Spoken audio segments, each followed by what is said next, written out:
it as that she's fighting for a future for her children. She sees it as, okay, well, if not me, who? People are dying every day in Ukraine, and soldiers, medics, all the kind of able-bodied young of Ukraine are dying every single day. And she thought, well, who's going to replace them? 60,000 women in Ukraine's military, of which 5,000 are in combat. The Sunday Times correspondent Louise Callaghan has been speaking to some of those fighters and has been telling Times Radio about one woman who decided to leave her children and take her husband's place on the front line after he was killed. Jenny, she's 34 years old. She's a mother of three. She's got a daughter and two twins. And she was married to the love of her life, Yevhen, and he was killed fighting in Bakhmut. And when he was killed, then she decided to take his place on the front lines. So she works as a combat medic.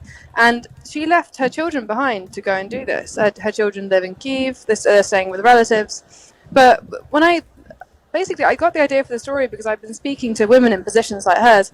And to me, it was this really important question. You know, why would you leave your children to go and fight on the front lines? Or why would you put yourself at risk? What is it that makes it worth it? Why do people make these choices? So I spent a lot of time with her, with my colleague Victoria, and I think after speaking to her, I really understand so much more why someone would do this.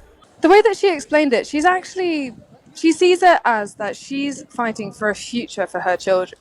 She sees it as, okay, well, if not me, who? People are dying every day in Ukraine, and soldiers, medics, all the kind of able-bodied young of Ukraine are dying every single day. And she thought, well, who's going to replace them? Someone has to.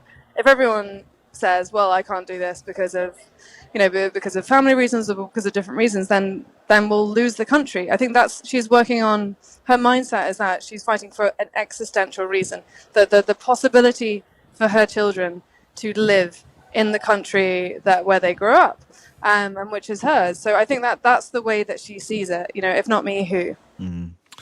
Well, Louise Callaghan there, who's been reporting fearlessly from Ukraine for nearly 18 months. But this is her really pushing another boundary, telling the stories of the mothers who are fighting to save Ukraine from Putin's invaders. It is available for you in the Sunday Times.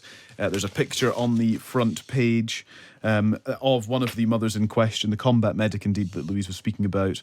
So you can read that in the Sunday Times. It's also top of the times.co.uk. If you've got a digital subscription, it's right at the top of the website for you right now, or indeed the app. And so you can read Louise Callaghan's latest report. Yeah.